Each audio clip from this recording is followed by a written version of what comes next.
On November 15, 2004, Peter Raymond Porco, 52, born in Norwalk, Fairfield, Connecticut, United States, on August 22, 1952, a law clerk for a state Supreme Court judge, failed to show up for work. A court officer was sent to his home on Brockley Drive, Delmar, Albany County, New York, to check on him. Peter was discovered dead with his head partially shattered, and his jaw split, lying in a pool of blood at the bottom of the stairs. Bethlehem, Albany County Chief of Detectives Chris Bodish found another victim, Peter's wife, Joan, 54, who was dying in bed, and in much the same condition as her husband. A blood-stained axe was found on the side of the bed, which was confirmed to be the murder weapon.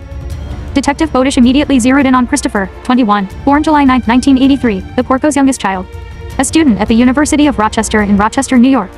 After Joan, his mother nodded at him when asked who her attacker was, and shook her head when detectives mentioned Jonathan, 23, Christopher's brother, a lieutenant on a U.S. Navy submarine in South Carolina.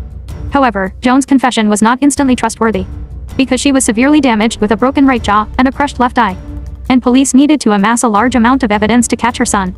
Police questioned Christopher when he was in Albany with his mother, who was receiving treatment.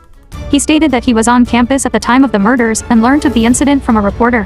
However, 13 hours after the incident, police learned from Porco's fellow students at the University of Rochester that none of them remembered seeing Porco on campus the night of the killings, who admitted had slept in campus dormitory living room.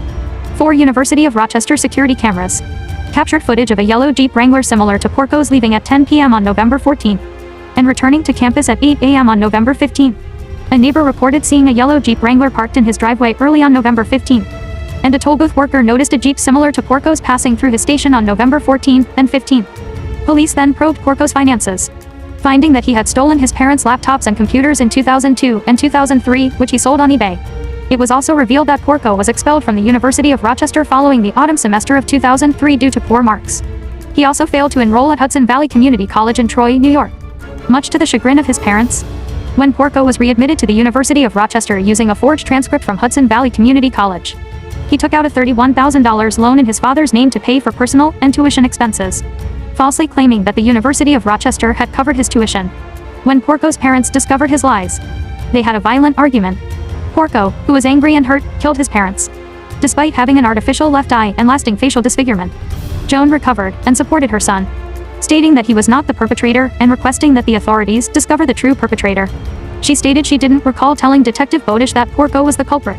Nonetheless, with 400 pieces of evidence, Christopher Porco was indicted on November 5, 2005, for attempting to murder his mother and killing his father.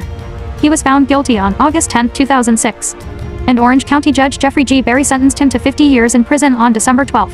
When he turns 69 in 2052, he will be eligible for parole.